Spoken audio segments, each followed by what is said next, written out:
Welcome, everyone, and thank you for joining us today for our webinar, A Bioethics Conversation, Autism, Care, and Research. I'm Michelle Groman, President and CEO of the Greenwall Foundation, and your moderator for today. The Greenwall Foundation seeks to make bioethics integral to decisions in healthcare policy and research. One of our strategic priorities is shaping and supporting a broad, inclusive bioethics. We are committed to building a field that welcomes everyone, elevates many perspectives, asks a wide range of questions, and learns from diverse voices. That's a commitment I hope we can embody this afternoon. Public conversation around autism is increasing, and we're well aware of the potential impact of health and science policy changes on the autism community. Today, we hope to frame a bioethics conversation amidst all of this, bringing together three thoughtful and inquisitive panelists to reflect on ethics issues in autism care and research and consider how bioethics can move us forward. Of course, we cannot cover everything in 1 hour.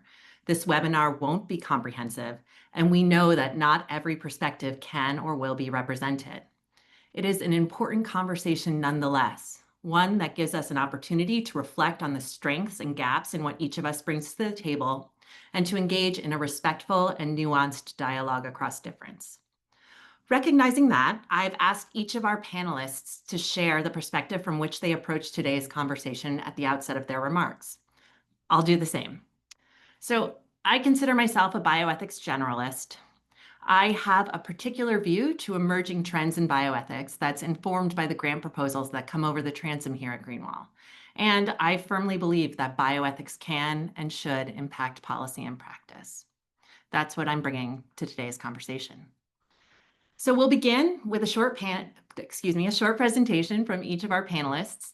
In very broad strokes, we'll start with some core framing concepts for how we think and talk about autism, then move to reflections on realities of the clinical setting, and finish with insights on conducting and participating in research. We'll then turn to a moderated discussion and questions from the audience. You can submit questions at any time using the Q&A function.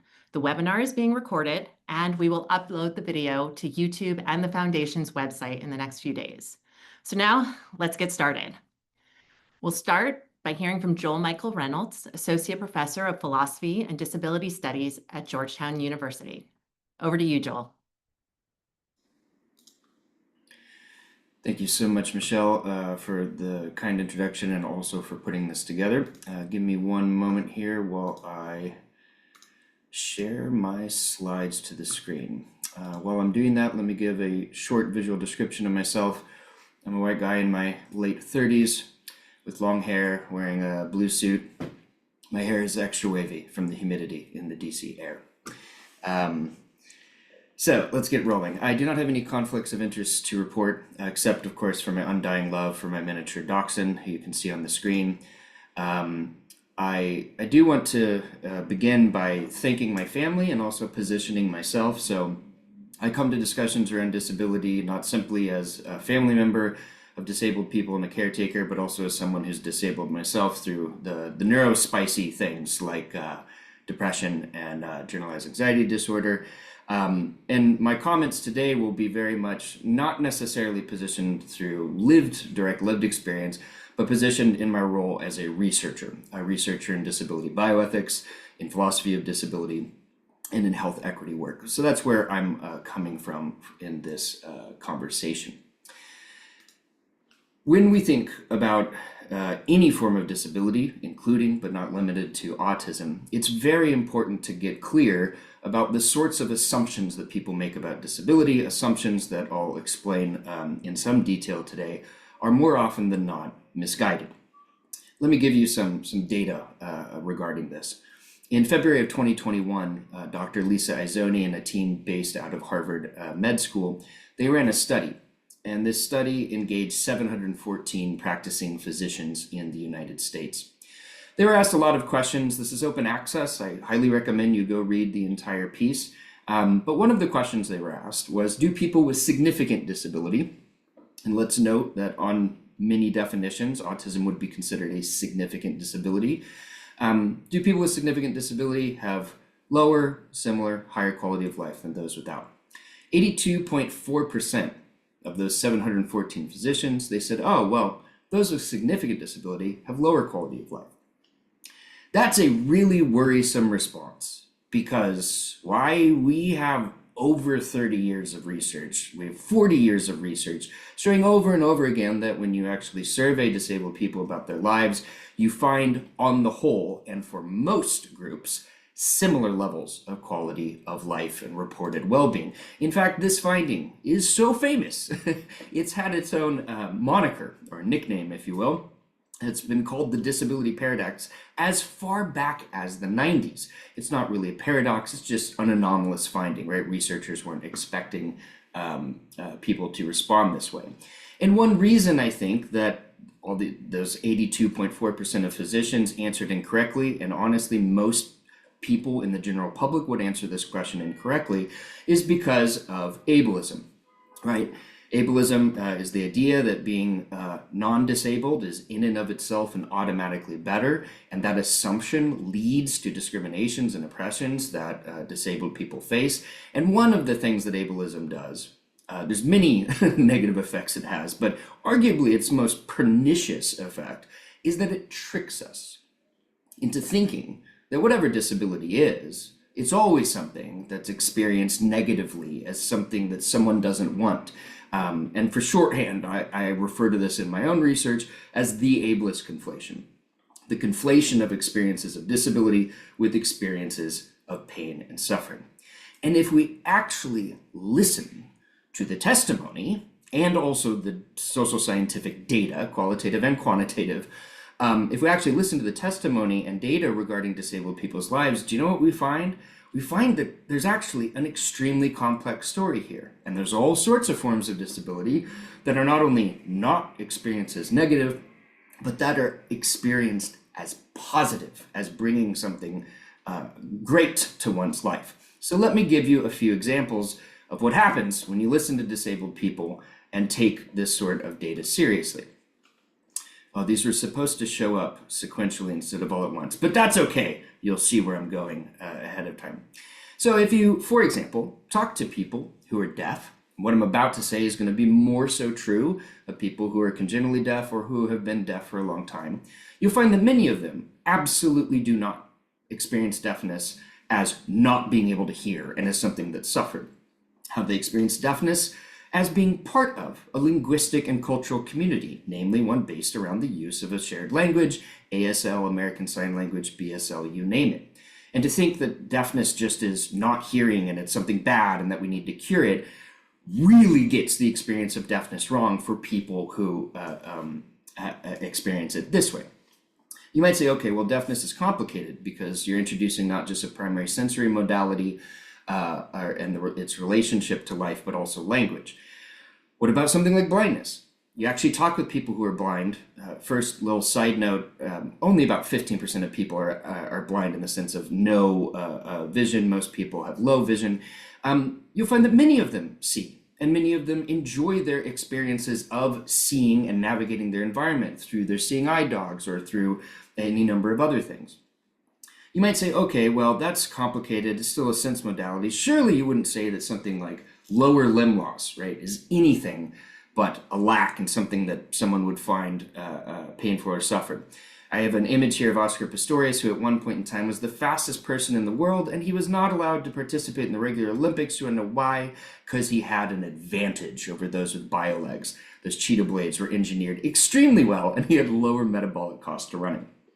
And last but not least, when it comes to cognitive, behavioral, and developmental differences, many people will say you should not think about these disabilities in terms of deficit. Or if we think about them in terms of deficit merely, that gets something wrong. And this is true of many people with autism who will say a deficit model of understanding autism does not actually get the experience right because autism shapes who I am and shapes who I am in very positive ways. That's not true of course, everyone who is autistic.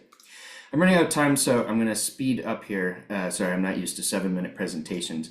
And I'll just note that when we use what disability scholars and activists call a medical model of disability, that just thinks of disability as something that's wrong with someone, we will often end up misunderstanding the complexity of disabled people's experiences. And on a social model, what we can see is that while people may have differences, may have impairments, more often than not, what gets in the way of their well-being is a world that is built in such a way that it excludes them. And we know that this is happening because disabled people have been formally designated as a health disparity population as of September 23rd of 2023 under the auspices of the National Institutes of Health. In summary, I'm 13 seconds over. When we think about disability, it is crucial that we are critically reflecting on whether or not we should be having a cure mindset versus a care mindset, a support mindset. That question has to be front and center when we engage in conversations. Thank you.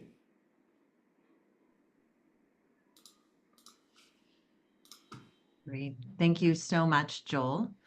We will now move on to our next presenter.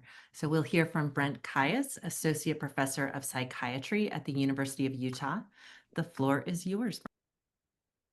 Hi, everyone. Thanks, Michelle, for having me here. I'm really delighted to be able to talk about this. My interest in bioethics and autism really pertains to the ethics of autism treatment, especially at what we might call the sharp end of treatment. I'm both a bioethicist and a practicing psychiatrist.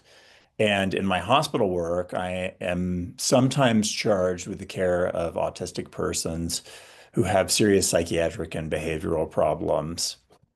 Those problems may be related to autism, but frequently the persons who enter my care have or have at least been diagnosed with other serious psychiatric conditions. So they might have bipolar disorder, major depressive disorder, schizophrenia, etc. I like to think that our hospital team is extremely conscientious and that it does its best to provide autism-informed care, just as we strive to provide quality care that's sensitive to the needs of all of our patients. I think what I want to address today is the ways that providing care, even if we're not focused on cure, to borrow Joel's terminology, can still be very hard. How it can sometimes seem that we're doing the wrong thing despite our very best efforts to do the right thing. I want to try to illustrate this point with a sort of composite case, representing not just one person, but a number of patients that I have had the privilege of taking care of over the years. And I should note in advance, some of the details might be upsetting, so sometimes these cases are difficult. Let's call our patient Fred. Fred is a 33-year-old man with autism spectrum disorder, intellectual disability, with a full-scale IQ of about 50, and has multiple prior psychiatric diagnoses that include bipolar disorder and post-traumatic stress disorder. He is nonverbal, but he can write a few words that he can use to signal his wishes sometimes. He currently lives with his single mother, Samantha, let's call her, who is his legal guardian. Samantha works full-time, and when she is at work, he attends a day program that is funded by the state. Unfortunately, Fred's day program has recently had some staff turnover. In the wake of this, he starts to exhibit gradually worsening and pretty problematic behaviors. One day, he gets upset and grabs one of the staff by the arm, digging his fingernails into the flesh of their arm and drawing blood. Then he tries to bite that staff member the next day. Later, he takes one of the program's iPads and throws it across the room at a staff member, breaking it. This is about all the program can handle, and so he's suspended temporarily. His mother doesn't have a lot of options, so she has to take time off of work to watch him. He becomes pretty frustrated, it seems, and begins to exhibit aggression towards her. A few days prior to him coming to the hospital, he scratches her on the neck. The next day, he pushes her down to the ground. And more troublesomely, he also starts engaging in self-injury, biting his hands and his lip and hitting himself so hard in the chest that he's causing severe bruises. His mother isn't entirely sure what provokes all of these episodes, and she knows him better than anyone else. He sees his outpatient psychiatrist, who happens to be an autism specialist. They recommend that he come to the hospital because they're concerned that he might actually be having an acute mood episode related to his diagnosis of bipolar disorder. In the psychiatric unit, he's monitored 24/7 by support staff who help him with procuring food, toileting, and hygiene. And they also try to provide positive social engagement on a one-to-one basis. The treating psychiatrist starts an antipsychotic agent for the control of agitation and later adds some lithium. A behavioral analyst is consulted, and ultimately she provides a 6-page plan for the staff that are intended to reduce his self-harm and aggression. And it includes a long list of positively reinforcing behaviors that they can engage in with him. But unfortunately, Fred really doesn't mesh with that plan at all, and his behavior just gets worse. His self-injury escalates. He starts biting himself severely on the arm and then requires sutures and antibiotics. He begins punching himself in the face. He starts to bang his head against the wall. He becomes more aggressive with staff. He grabs one staff member by the hair and pulls them to the ground. He scratches another in the face. And ultimately, he's placed under 2-to-1 supervision. After 4 weeks of not making a lot of headway, the treating psychiatrist is desperate and decides to start electroconvulsive therapy. Fred receives 20 treatments of ECT, which is a lot, and his behavior improves some, but after a week without the ECT, he becomes more agitated and ends up biting the tip off of his own tongue. This is a medical emergency, and so ultimately he's admitted to surgery where he receives definitive treatment. He's later returned to psychiatry where his medications are increased several times. A bit more ECT is provided. And after another 6 weeks in the hospital, his self-injury and aggression, though still present, are infrequent enough that his mother reluctantly agrees to take him back home. Unfortunately, he is readmitted to the hospital a mere 10 days later with worsened aggression. His mother says she just can't do it anymore. So, what ethical problem does this case illustrate? Probably a lot of different problems. But I think the main question that it raises for me is a really simple but also really vexed one. The outcome in this case is palpably bad. Everybody who's involved in Fred's care has deep qualms about it, worrying all along that something is amiss. Moral distress is rampant. But is what happened here wrong? If it was wrong, why was it wrong, and what could have been done better? I think part of the problem is in determining our goals of care and ensuring that those accord with the goals of the autistic person in question when those goals might be hard to discern. But I think another part of the problem is actually making those goals of care in a way that meshes with a complex healthcare system that often doesn't understand the interests of a person like Fred. What I really want to know is, and what I hope we can talk about, is if this is as good as it gets, what might we do differently to make it better? I'll leave it there. Thank you.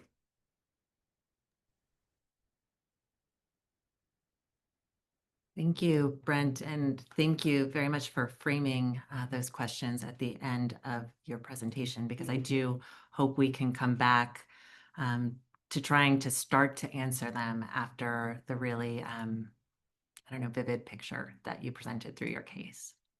So let's now turn to our final presenter, Zuzana Kazan. She is a clinical research associate at Baylor College of Medicine and an autistic disability advocate. So it's all yours, Zuzana. Hello, everyone. Thanks so much for inviting me here today. This topic is something that I'm extremely passionate about, and from the introduction, it's really based on two kind of reasons, and it also illustrates my perspective that I bring here today. But one, because I research autism professionally. But the second is also that I am part of the community that I research. So I am an autistic individual myself. And the reason that I bring that up, and both of those things, professional and personal, is that I believe that those two things inform one another and what I bring to the research that I do every single day. And I think that that's also important to put into context for everything that you hear me speak about today on this panel and how that compares and contrasts with the other panelists. So to give that its own spotlight, I always start to, give a little bit of my personal self and my story, just to make it make even more sense. But I was diagnosed with autism in my early 20s after pretty much a mass travail of misdiagnosis that characterized the better part of my teenage years and early adulthood. And after I got that diagnosis, I had a lot of unanswered questions. One of them being like, what would my life have looked like if I understood myself in the context of this disability and condition earlier? But also the one that I'm going to focus more on today is, why was I missed for so many years? My journey towards a diagnosis and an autism diagnosis wasn't something that just came out of thin air. I had received a lot of care. I wasn't in something that, I was not receiving access to care. I was actually privileged to be seen by lots of psychiatrists and lots of medical providers. Yet for a really long time, I wasn't being diagnosed with autism. So the question of why was I missed was something that was really important for me to try and find answers toward after I received a diagnosis. And the more I started to find out why, the more I started to realize that it was simply because a lot of providers and the way that medicine viewed autism was not compatible with the way that it presented with myself. At the time, I contradicted a lot of medical providers' vision of what and perception of what autism looked like. And the more I looked into why that was on top of it, I dove into the research world and became a really active member of the autistic community and learning from other autistic individuals who shared my own experience as well and journey. And what I realized is that there's a lot of gaps in the way that research has been conducted about disability broadly, but even autism specifically. And a lot of that is framed based on the ways and the stereotypical ways that we envision autism to be being translated into an academic environment and the questions that we ask about the condition itself.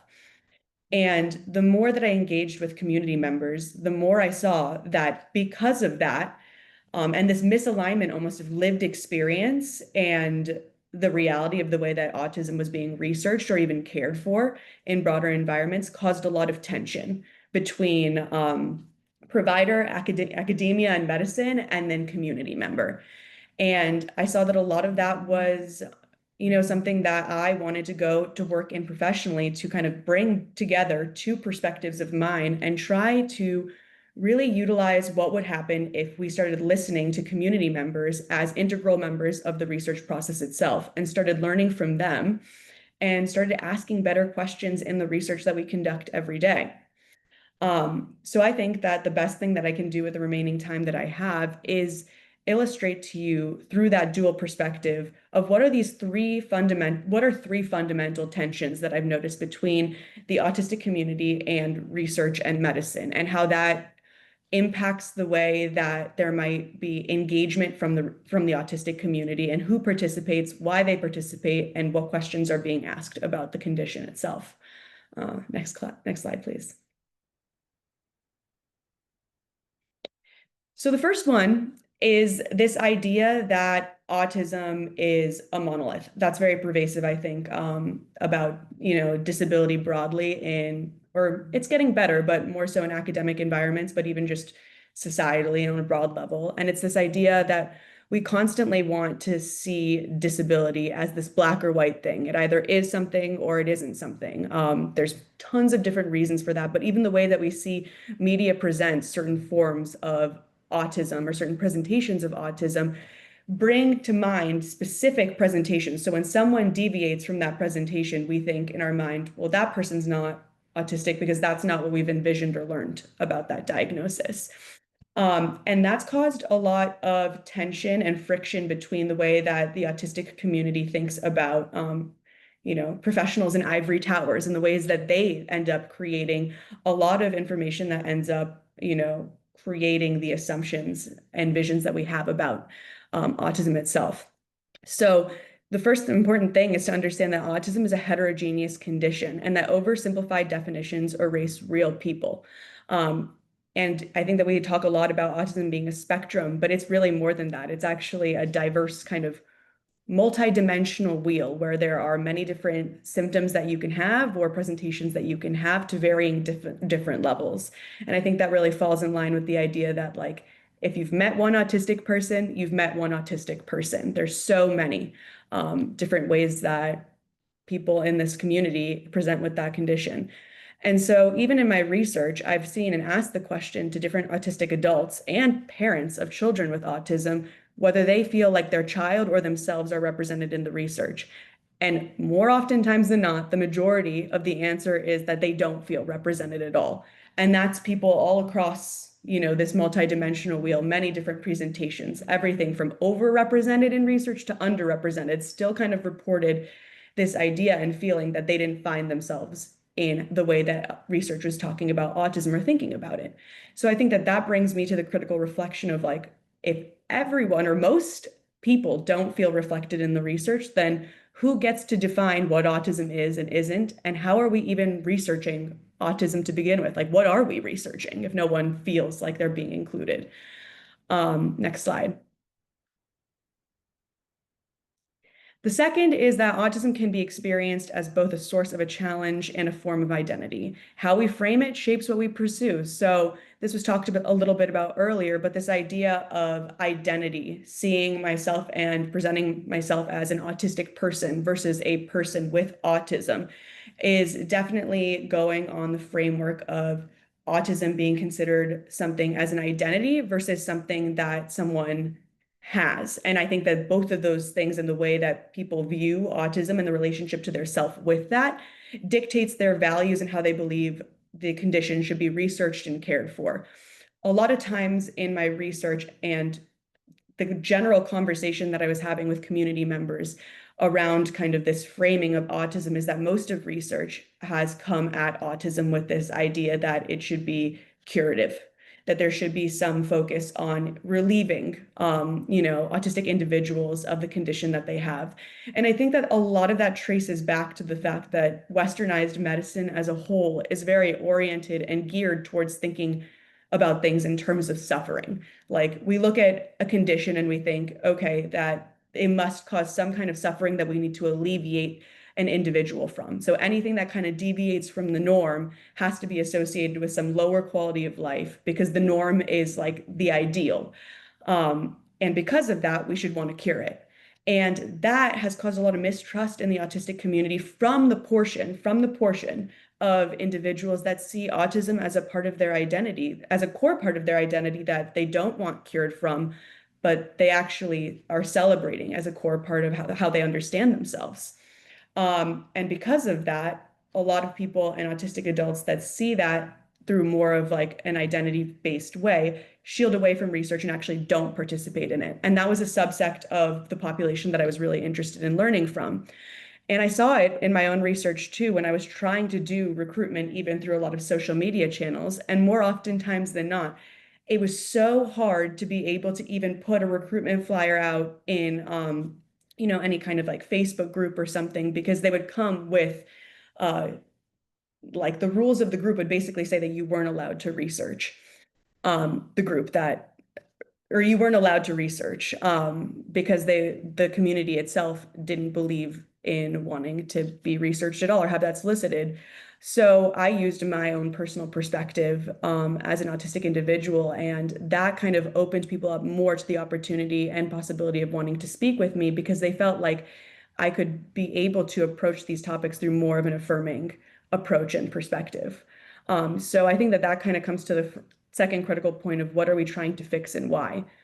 Next slide. And I'm going to wrap it up because 7 minutes is hard to fit into this kind of topic, but assumptions about autism become misunderstandings. Misunderstandings shape care. So essentially, the knowledge gaps in research become care gaps in real day, everyday practice in medicine. And I think we'll get more into that conversation on the panel, but just something to keep in mind is, can our systems hold complexity or do they erase it?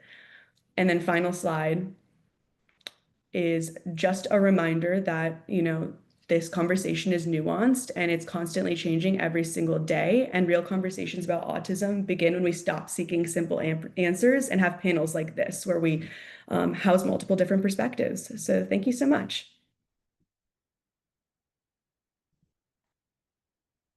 Thank you, Zuzana, and thank you again to all of our panelists for your thoughtful presentations. So we'll now shift to a moderated discussion. So please, panelists, if you could turn your cameras and microphones back on and join me on the screen. And to our audience, if you haven't already, please feel free to submit questions using Zoom's Q&A function. I will pose as many to the group as time allows. I think you all raised so many wonderful questions yourself that I'm not sure I'm completely necessary to this endeavor, but let me maybe start to pull from something you said at the very end there, Zuzana, about being able to hold complexity or potentially erase it. And for me, that gets me thinking a lot about something bioethics might be able to model or inform, this idea of, as someone else in the bioethics community has said that I hold with me quite a bit, this idea of holding the tension of opposites, but holding complexity as opposed to erasing it. And maybe with that as a jumping off point, I want to ask a broader question about bioethics role here. And I'm curious to hear what you all think in terms of the role bioethics can and should play in moving forward this conversation, and moving forward the conversation, and moving forward policy, and moving forward practice when we're talking about autism care and research. Anyone want to jump in, get us started? We're all smiling. Let me start with you, Joel.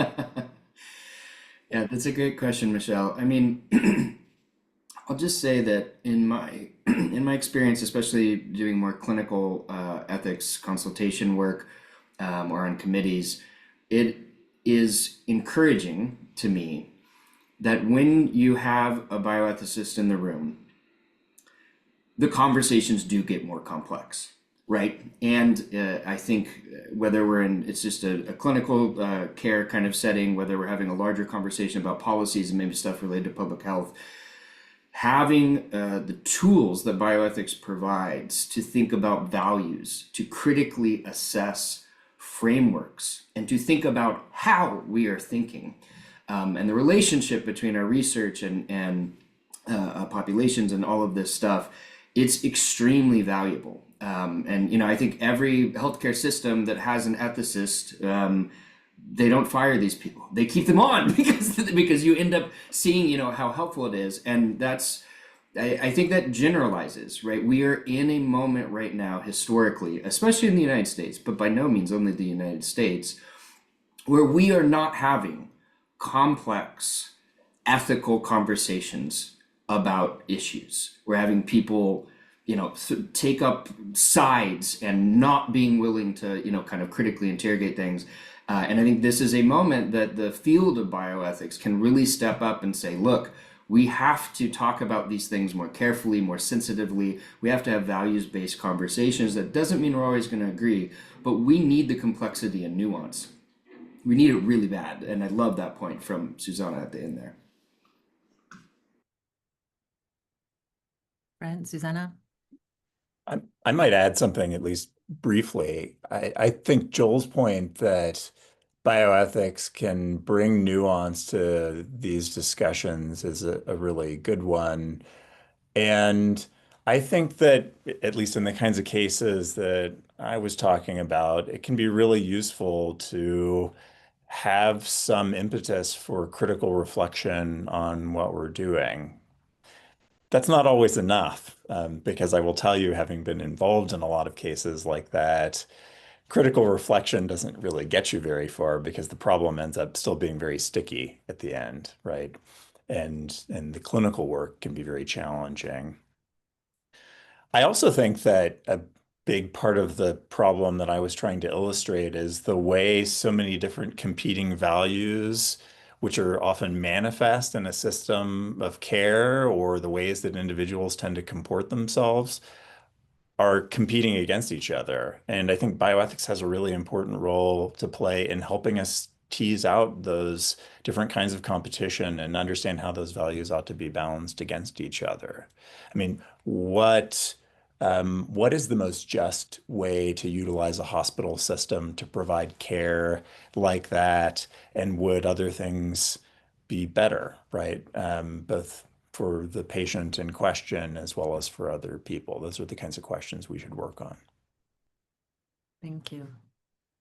Yeah, I think all incredible points. I think also stuff that comes to mind is like putting emphasis and focus on who has been missing from the conversation, what voices have been missing. And that's not necessarily just from like the autistic community itself, but how has the autistic community itself been missing from the conversation of how research has been conducted or how care delivery systems have been created. I think a lot about, and I mentioned this in the beginning of my little presentation, but how can we, and what are the benefits of actually looking at soliciting perspectives from the autistic community as a part of the conversation of how we do research about the community, of how we care for autistic individuals. There is so much variance in the community itself, so many different perspectives, so many different life experiences. It's like looking at the diversity of all of the human population. It's kind of a similar thought process to the autistic population itself. And like, you can never get it right going only one specific way, only going through one curative focus, or even one only affirming perspective, because each way you go about it, you silo out somebody else's values or the ways they approach and think about things or want things to be looked at. So it's just about finding ways to incorporate community members in these processes and getting the community into the ivory towers, for lack of a better word. Thank you. Something that really, I think, was maybe just below the surface of your presentations, but certainly something that was very much there, and I want to surface more explicitly through this question. I wonder if you could, all of you, some of you, speak a little bit more about health disparities in this context and health disparities that people with autism face.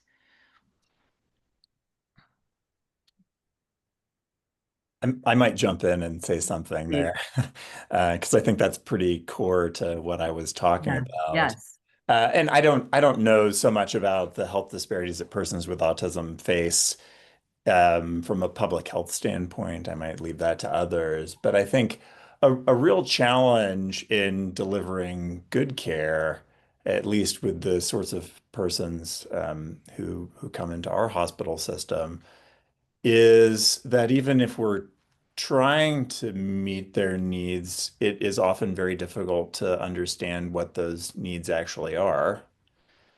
And I think we also run up against the problem that even with a clear conceptualization of those needs, the system itself may not be flexible in ways that really permits us to meet them, right? I think the issue with the day program that Fred confronted might illustrate that.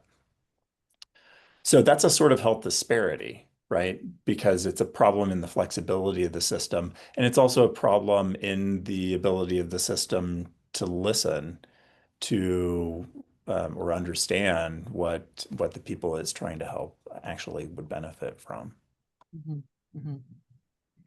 Yeah, I would echo that point. I guess when I think about health disparities for the autistic population, I think about it more through like the flexibility of the system standpoint rather than just like health disparities that population specifically faces. And I think about it through the perspective of the way that medical students and providers, all healthcare providers are being taught to think about disability and the condition. And I think a lot of it comes through this perspective, again, of this medical model of, autism elicits these ideas of, suffering and wanting to cure that condition and presentation. But then that translates into different issues of like, let's say you have a patient with autism that comes in and has autism as a diagnosis on their medical record, but they're in the ER for a completely unrelated issue. Like, let's say they're having a heart attack.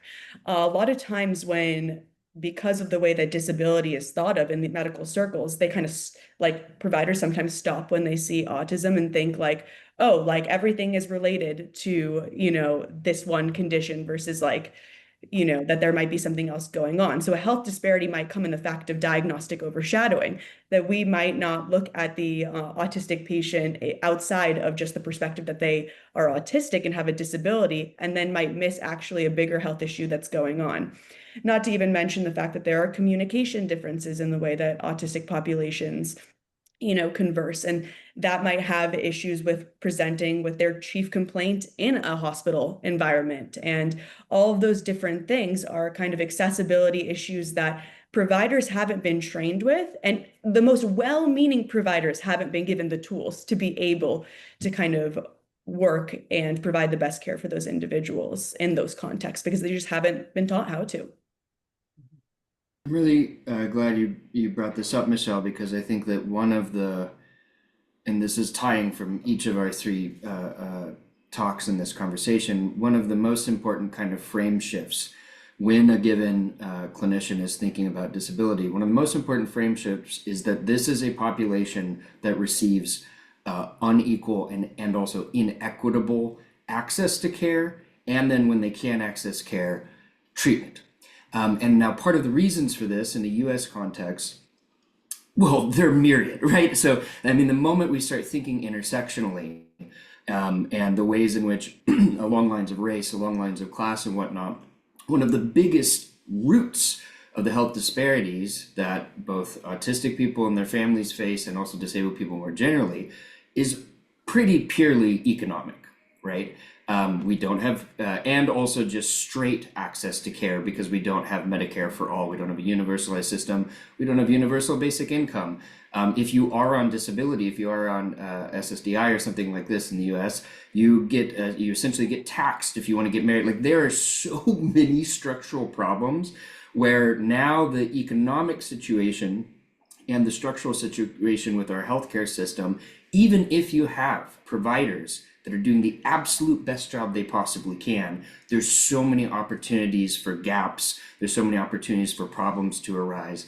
And so when I think about disability health disparities, on the one hand, I'm like, yay, let's talk about this, it's important. And the other, we have to have a larger conversation about changing the structures at place in our society. Because that's the root. Like I don't think there's any other way around it in terms of analyzing the core problem here. Thank you all. We have really excellent questions coming in from the audience. I want to be sure to get to as many of those as we can. So let me kind of shift us a little bit more into the research space. Get back there with this question. So with the heterogeneous nature of autism diagnoses, how can researchers effectively capture these experiences? Is there any sort of grouping that can be useful? Is there an approach that's particularly helpful here?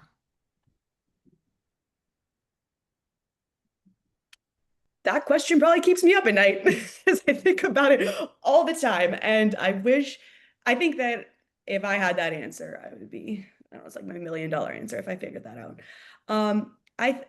There's no black or white answer, as frustrating as that sounds to all of these kinds of things. But I think the best thing that we can do beyond like looking at how to group things into subtype or anything of that nature is just to try and like have researchers actually immerse themselves in the community and learn about the conversations that are going on in the community at that time.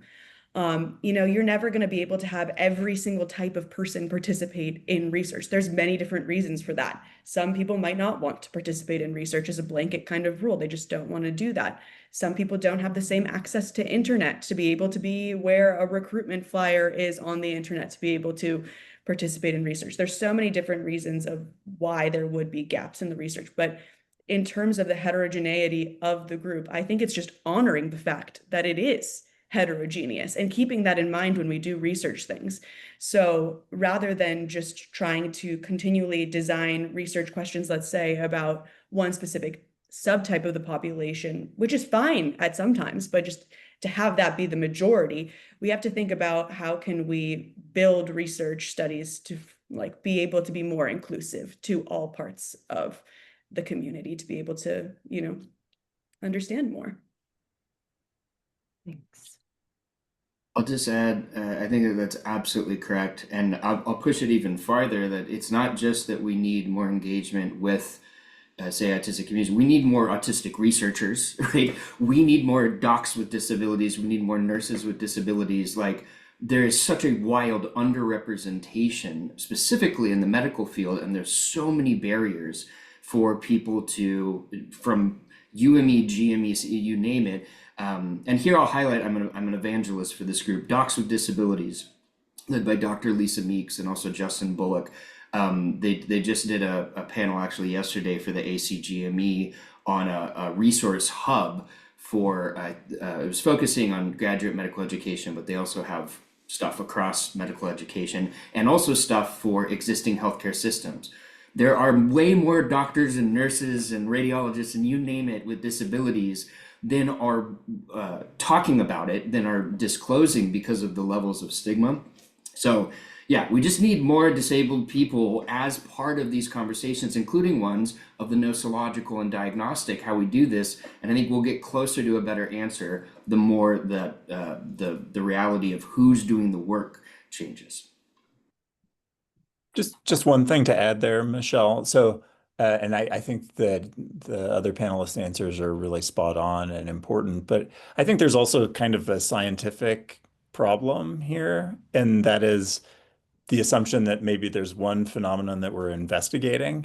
If what we're finding is unavoidable heterogeneity in the phenomena, maybe we actually have a lot of different things happening, and it doesn't really pay us dividends to treat them all as the same thing, right? To be studied under the same lens. And we see that throughout psychiatry, where many of the conditions that we're interested in are very different in terms of their presentation and probably not the same thing fundamentally.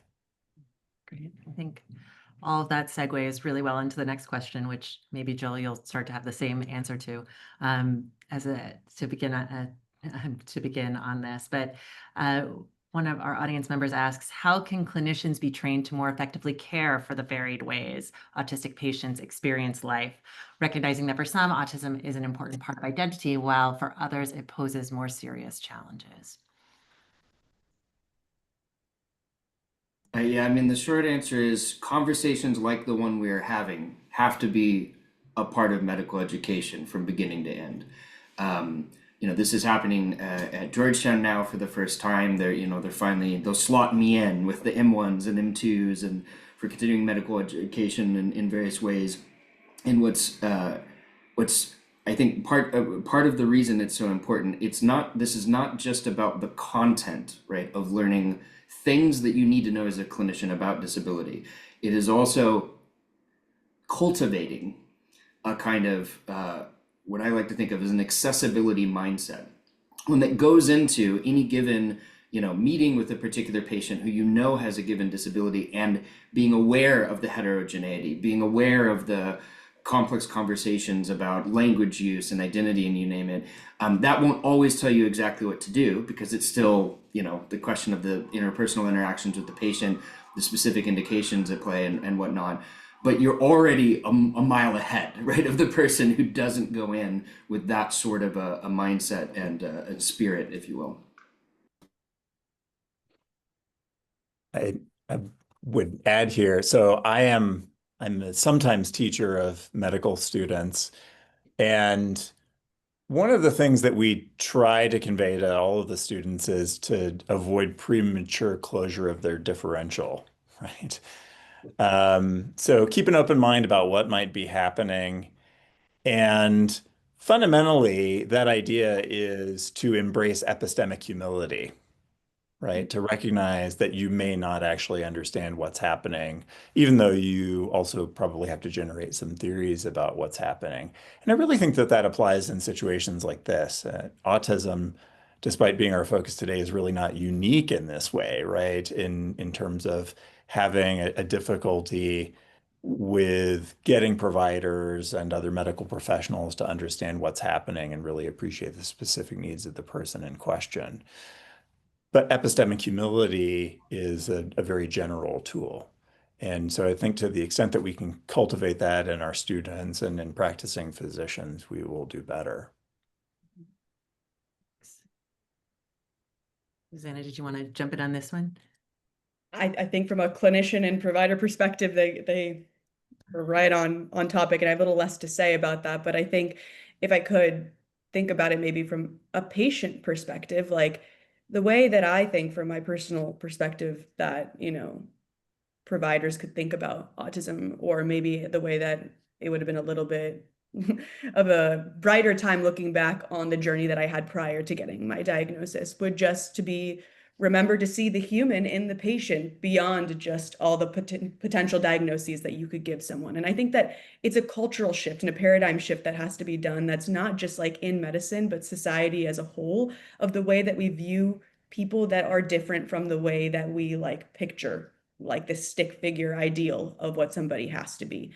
And I think that that's not necessarily an issue of the providers. I think that they're trained to try and assess what's wrong at all these different different points. But I think just like a reminder to infuse like humanity and empathy and this epistemic humility. I love that that was said because it's so true. It's just this idea that like you are trained to know what to do, but you might not know everything. And there might be something valuable that a patient might have to say. And just constantly asking and checking in with oneself, even though there's like no time to do that in a checkup and you've got like 2 minutes to make an assessment. Like just asking before you go, like, did I cast any assumptions on this patient because of what I know about them or because they have XYZ? Could I have asked to clarify something that I just filled that gap for? Little things like that could make huge differences. And even for a patient and an autistic person there are many people in the autistic community that really fear medical intervention. They're very terrified to go to the hospital because they're worried that they'll get, misunderstood or, there will be some kind of poor health outcome that will come just from the fact that they presented to the hospital. They might be afraid of providers. I think just the idea of being that provider that could challenge maybe that kind of worldview that they have, bringing that empathy into the conversation, treating them as a human so that they or the community as a whole can start repairing their trust that they have between patient and provider. So that's all. Thank you. Thank you. Now, here's one I'm particularly curious to hear your thoughts on, and that's whether we should be thinking about autism as a public health crisis, as we might have heard lately, and what the ramifications might be of that. You're again smiling, Joel, which makes this too easy to go to you first. But Well, I knew that question was coming, and I'll be honest with you. That is a very hard question to answer because obviously, on the one hand, I think the answer is absolutely no. Right? On the one hand, no, we should not see it this way. This is not something we need to address in the way we address, I don't know, smoking or something like this. There's a category error going on to think about it that way.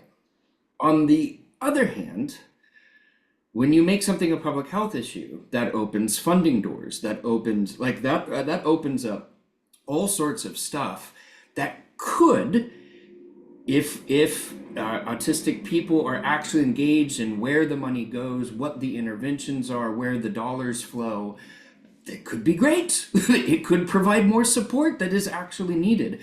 And so I'm torn. I'm very torn in even calling autism a public health issue. It feels like it medical public healthizes it in a way that I'm very uncomfortable with, and yet I want those dollars to go where people can be supported, whether it's for this community or any number of others. So I definitively do not give an answer. Joel, I feel compelled to cut the Gordian knot here, sort of, right? Because I feel like this is a false dilemma in a way, right? I mean, it's absolutely a dilemma with the system that we have right now. But if we had a system of healthcare finance and a system for distributing social goods in a way that was just and equitable, this wouldn't be a discussion. And you wouldn't need to have a diagnosis to get what you actually need to thrive. So let's do that. 100%. I'm sure you have the bulleted point outline for how we're going to get there, right, Brent? Talk to me later. Yeah. Sure. After the webinar. Zuzana? Yeah, I think that this is a really complicated question. And I mean, I think again, like, I want to say no. There's a personal part of me and the way that in my relationship to autism, wants to answer this question and say, like, autism isn't some kind of disease that you can like catch from somebody else. And I think that when you talk about crisis, you bring up the idea that it's like this threat that can harm society, can harm the person. It's immediate and urgent and needs to be solved. And it again kind of perpetuates this idea of we need to have this curative framework solely about the way that we talk about autism and think about it. But there's another part of me where I think that it's kind of like the system is the public health crisis and the way that it's designed. I mean, even the fact that if you're an adult and you receive a diagnosis with autism, there are literally very little supports and resources available to you of what to do once you get that diagnosis. That's a crisis. There's a crisis of lack of support and low support that just doesn't exist in the way that we've designed this system. And I think a lot of it is because we are very focused in trying to find the root cause of preventing something, potentially eliminating something. And then that ends up kind of being a scapegoat to the idea of how do we support people who live with autism every single day? How do we make sure, because these people are alive, they can thrive? How do we make providers, like in the situation that was like provided earlier, like less stressed out and give them more things and more opportunities to potentially help a patient, rather than, I don't even like referring them to a bunch of things that don't work and like basically creating a treatment cycle. So I think that there's that side of it too. But then also the third one, and I think it's come up a lot in the comments of how we framed this discussion a lot in the idea that like cure is bad and affirming is good. And I'm going to bring up like an intentionally inflammatory point, which I don't really mean to, but like I don't think again that there's right or wrong. It's what happens at the expense of. So when we're only looking and have tended to look at autism through this cure-based framework, it's the idea that it's been taking a lot of funding and money away from looking at things in a way that could be supporting and affirming. So researching, I don't know, like the genetics of autism, but also through the perspective of co-occurring conditions. So how can we make someone with autism thrive in the context of all those other things? But I think that like a lot of my time as a researcher away from just like my personhood living as an autistic individual has really humbled me in conversations that I've had with people who have different perspectives than me. I think I've been really humbled by talking with parents who have children with autism and like, or different presentations of people that do have autism. I mean, I came to a lot of research from this kind of personal advocacy point of like, I'm not even going to engage in research at all. All of it is eugenic. I'm not interested. And my experiences through research showed me, like, I still remember like an interview that I had with an autistic individual who was like, I don't agree with the affirming perspective of autism. Like, life is hard enough as it is. And if there was a cure, I would take it. And so I think that like, it's hard not to like also acknowledge that some people view it as a crisis. And so that perspective, as much as like I am such a proponent of believing about looking at these things through an affirming perspective and that those things need more airtime, we can't go to the opposite end of the pole and also lose that perspective. Like, I think that I just keep saying it over and over again, but I think the most important thing that anyone can take away from this is just trying to remember that these things are really not one way or the other. It's about how we're constantly trying to do the best for everyone in the situation. Thank you. Thank you so much. We have 2 minutes left. So I'm going to ask one more question that's come in and ask you all to maybe answer it in a sentence. So I'm going to rephrase it a little bit to say, what is one next step we need to take as researchers, health professionals, or as society, thinking medically, politically, socially on these issues? What's one next step that we need to take to make things better? That's so easy to answer. We have to abolish the Electoral College and the Senate because right now we don't have a democracy. And so the fact that the majority of people support Medicaid for all and Medicare for all and all of this stuff, we have large majorities, we can't get it through our legislative branches. The end. Brief. Thank you. Brent. +1 to Joel's comment. I think that something critical from a clinical perspective is just freeing up resources that we're wasting on other things and trying to make the lives of persons with autism and other people with serious disabilities and psychiatric illness as easy as we can. Thank you. Zuzana. I think just simply like putting aside what you think you know, or putting aside your ego and trying to embrace what is not known, trying to find the humanity in a population and a community. A lot of the research that I do today and where I am today wouldn't be possible unless there were people who were above me that were willing to listen to me thinking about autism differently. I think that is so important. And what you can do today is just try to expand your mind a little bit. Try and listen to what somebody is saying, even if it contradicts what you thought you knew about something. Because I think that those are the things that open doors. And if we keep doing that, then we're going to be good. As long as we keep opening doors rather than trying to close them and trying to bridge barriers rather than creating them, like I see a positive future ahead. Thank you. And what a wonderful sentiment to wrap up on. So we are at the 1 hour mark. Let me quickly extend my thanks. This conversation has been just one piece of a broader dialogue, and I appreciate our panelists' thoughtful contributions as well as our audience's questions and participation.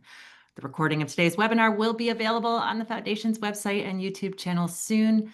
Thank you again for joining us, and have a wonderful rest of your day.